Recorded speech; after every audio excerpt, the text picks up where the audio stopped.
Valdete Rama ka qenë padyshim një nga futbollistët më teknik që ka pasur Shqipëria në vitet e fundit. I sulmosi kombëtares luajti edhe në kampionatin shqiptar me Kuksin, duke treguar një nivel të jashtëzakonshëm, ndërkohë që në një intervistë të fundit për Panorama Sport, ai tregon arsyet sepse iku nga Shqipëria teksa flet edhe për kombëtaren. 15 ndeshje me kombëtaren dhe 3 gola. Po, kam shënuar dhe kam çdo herë që kam qenë një kënaqësi shumë e madhe të luaj me Kuqëzinjt. Normalisht, për çdo futbollist është një ëndër që të luaj me Kuqëzinjt. Të ishe në Beograd në tetor 2014, si e komentoni atë moment? Po, kam qenë atëherë në Beograd në një ndeshje historike, në një ndeshje që nuk do ta harroj kurrë, ku luani mirë të them të drejtën, por natyrisht që mbrojtëm ngjyrat kuqezie, shprehu ndër të tjera ai në këtë intervistë për Panorama Sport.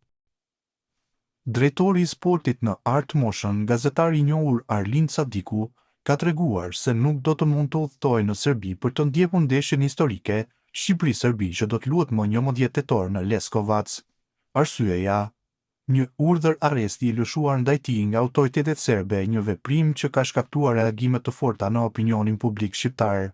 Me emisionin Sport Show në Klan Kosova, Sadiku deklaroi me qetësi, por edhe me një ndjenjë të thellë zhgënjimi, se kishte bërë çdo përpjekje për të siguruar informacion përmes kanaleve zyrtare e miqve shqiptar në luginën e Preshevës.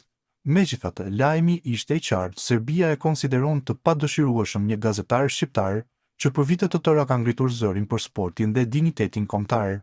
Jam interesuar përmes institucioneve serbe, përmes shqiptarëve që kemi në luginën e Preshevës. Megjithatë, ka një urdhër arresti ndaj meje, kështu që nuk do të lejohem të udhëtoj, tha Sadiku, por ai nuk do të heshtë. Do ta komentoj ndeshjen nga studio e Klan Kosovës, do të kemi një emision maraton dhe emocionet do t'i jetojmë bashkë me gjithë shqiptarët.